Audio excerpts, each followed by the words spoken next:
Last year, I spent 6 months participating in what I was told was a psychological experiment. I found an ad in my local paper looking for imaginative people looking to make good money, and since it was the only ad that week I was remotely qualified for, I gave them a call and we arranged an interview. They told me that all I would have to do was stay in a room alone with sensors attached to my head to read my brain activity, and while I was there I would visualize a double of myself. They called it my Tulpa. It seemed easy enough, and I agreed to do it as soon as they told me how much I would be paid. And the next day, I began. They brought me to a simple room and gave me a bed, then attached sensors to my head and hooked them into a little black box on the table beside me. They talked me through the process of visualizing my double again, and explained that if I got bored or restless, instead of moving around, I should visualize my double moving around, or try to interact with him, and so on. The idea was to keep him with me the entire time I was in the room. I had trouble with it the first few days. It was more controlled than any sort of daydreaming I'd done before. I'd imagine my double for a few minutes, then grow distracted. But by the 4th day I could manage to keep him present for the entire 6 hours. They told me I was doing very well. The second week, they gave me a different room with wall-mounted speakers. They told me they wanted to see if I could still keep the Tulpa with me in spite of distracting stimuli. The music was discordant, ugly, and unsettling, and it made the process a little more difficult, but I managed nonetheless. The next week they played even more unsettling music, punctuated with shrieks, feedback loops, what sounded like an old-school modem dialing up, and guttural voices speaking some foreign language. I just laughed it off. I was a pro by then. After about a month, I started to get bored. To liven things up, I started interacting with my doppelganger. We'd have conversations or play rock, paper, scissors, or I'd imagine him juggling or breakdancing or whatever caught my fancy. I asked the researchers if my foolishness would adversely affect their study, but they encouraged me. So we played and communicated, and that was fun for a while. And then it got a little strange. I was telling him about my first date one day, and he corrected me. I'd said my date was wearing a yellow top, and he told me it was a green one. I thought about it for a second and realized he was right. It creeped me out, and after my shift that day, I talked to the researchers about it. You're using the thought form to access your subconscious, they explained. You knew on some level that you were wrong, and you subconsciously corrected yourself. What had been creepy was suddenly cool. I was talking to my subconscious. It took some practice, but I found that I could question my Tulpa and access all sorts of memories. I could make it quote whole pages of books I had read once years before, or things I was taught and immediately forgot in high school. It was awesome. That was around the time I started calling up my double outside of the research center. Not often at first, but I was so used to imagining him by now that it almost seemed odd to not see him. So whenever I was bored, I'd visualize my double. Eventually I started doing it almost all the time. It was amusing to take him along like an invisible friend. I imagined him when I was hanging out with friends or visiting my mom. I even brought him along on a date once. I didn't need to speak aloud to him, so I was able to carry out conversations with him and no one was the wiser. I know that sounds strange, but it was fun. Not only was he a walking repository of everything I knew and everything I had forgotten, he also seemed more in touch with me than I did at times. He had an uncanny grasp of the minutiae of body language that I didn't even realize I was picking up on. For example, I thought the date I brought him along on was going badly, but he pointed out how she was laughing a little too hard at my jokes and leaning towards me as I spoke, and a bunch of other subtle clues I wasn't consciously picking up on. I listened, and let's just say that date went very well. By the time I'd been at the research center for 4 months, he was with me constantly. The researchers approached me one day after my shift and asked me if I stopped visualizing him. I denied it, and they seemed pleased. I silently asked my double if he knew what prompted that, but he just shrugged it off. So did I. I withdrew a little from the world at that point. I was having trouble relating to people. It seemed to me that they were so confused and unsure of themselves, while I had a manifestation of myself to confer with. It made socializing awkward. Nobody else seemed aware of the reasons behind their actions, why some things made them mad and others made them laugh. They didn't know what moved them, but I did. Or at least, I could ask myself and get an answer. A friend confronted me one evening. He pounded at the door until I answered it, then came in fuming and swearing up a storm. "You haven't answered when I called you in fucking weeks, you dick!" he yelled. "What's your fucking problem?" I was about to apologize to him, then probably would have offered to hit up the bars with him that night. But my Tulpa grew suddenly furious. "Hit him," it said. And before I knew what I was doing, I had. I heard his nose break. He fell to the floor and came up swinging, and we beat each other up and down in my apartment. I was more furious then than I have ever been, and I was not merciful. I knocked him to the ground and gave him 2 savage kicks to the ribs, and that was when he fled, hunched over and sobbing. The police were by a few minutes later, but I told them that he had been the instigator, and since he wasn't around to refute me, they let me off with a warning. My Tulpa was grinning the entire time. We spent the night crowing about my victory and sneering over how badly I'd beaten my friend. It wasn't until the next morning when I was checking out my black eye and cut lip in the mirror that I remembered what had set me off. My double was the one who'd grown furious, not me. I'd been feeling guilty and a little ashamed, but he'd goaded me into a vicious fight with a concerned friend.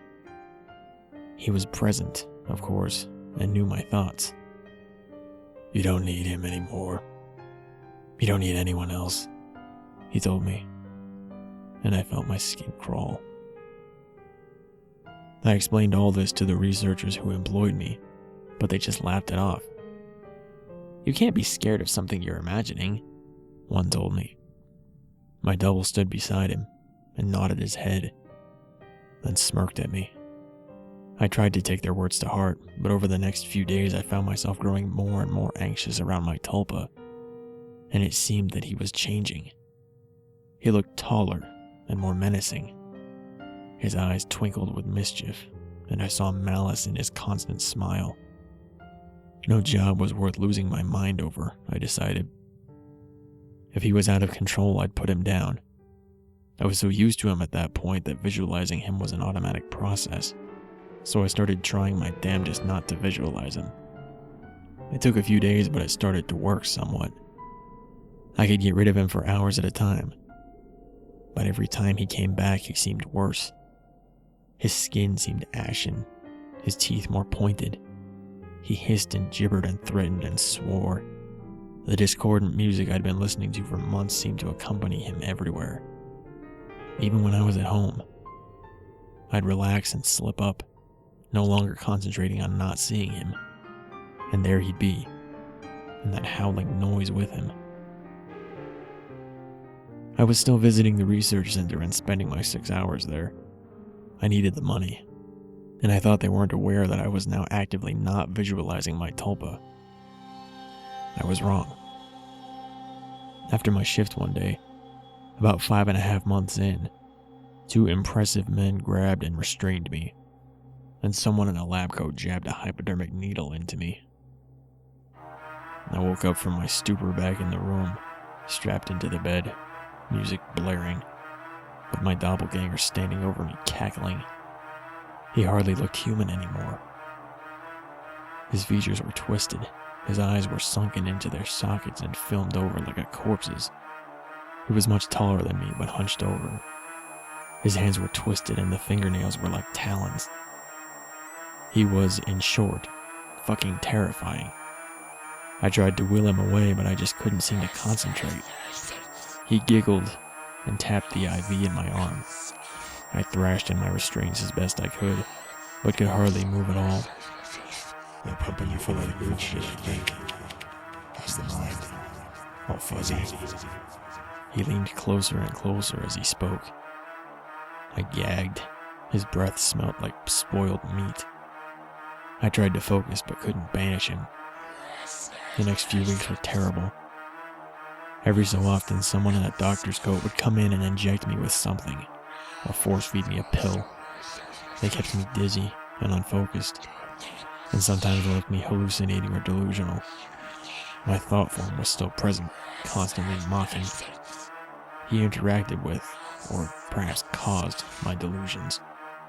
I hallucinated that my mother was there scolding me, and then he cut her throat and her blood showered me. It was so real that I could taste it. The doctors never spoke to me. I begged at times, screamed, hurled incentives, demanded answers. They never spoke to me. They may have talked to my Tulpa, my personal monster. I'm not sure. I was so doped and confused that it may have just been more delusion, but I remember them talking with him. I grew convinced that he was the real one, and I was the thought form. He encouraged that line of thought at times, mocked me at others. Another thing that I pray was a delusion. He could touch me. More than that, he could hurt me. He'd poke and prod at me if he felt I wasn't paying enough attention to him. Once he grabbed my testicles and squeezed until I told him I loved him. Another time he slashed my forearm with one of his talons. I still have a scar. Most days I can convince myself that I injured myself and just hallucinated that he was responsible. Most days. Then one day, while he was telling me a story about how he was going to gut everyone I loved, starting with my sister, he paused. A querulous look crossed his face, and he reached out and touched my head, like my mother used to when I was feverish. He stayed still for a long moment, and then smiled. All thoughts are created, he told me. Then he walked out the door. 3 hours later, I was given an injection and passed out. I awoke unrestrained. Shaking, I made my way to the door and found it unlocked. I walked out into the empty hallway and then ran. I stumbled more than once, but made it down the stairs and out into the lot behind the building. There, I collapsed weeping like a child. I knew I had to keep moving, but I couldn't manage it. I got home eventually. I don't remember how. I locked the door and shoved a dresser against it, took a long shower, and slept for a day and a half. Nobody came for me in the night, and nobody came the next day, or the one after that. It was over. I'd spent a week locked in that room, but it had felt like a century. I'd withdrawn so much from my life beforehand that nobody had even known I was missing. The police didn't find anything. The research center was empty when they searched it. The paper trail fell apart. The names I'd given them were aliases. Even the money I'd received was apparently untraceable. I recovered as much as one can. I don't leave the house much, and I have panic attacks when I do. I cry a lot. I don't sleep much and my nightmares are terrible. It's over, I tell myself. I survived. I use the concentration those bastards taught me to convince myself. It works. Sometimes. Not today, though.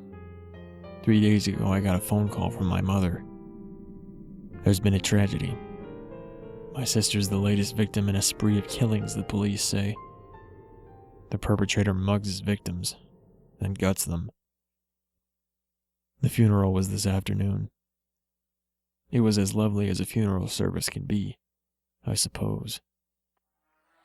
I was a little distracted, though. All I could hear was music coming from somewhere distant. Discordant, unsettling stuff. That sounds like feedback and shrieking, and a modem dialing up. I hear it still. A little louder now.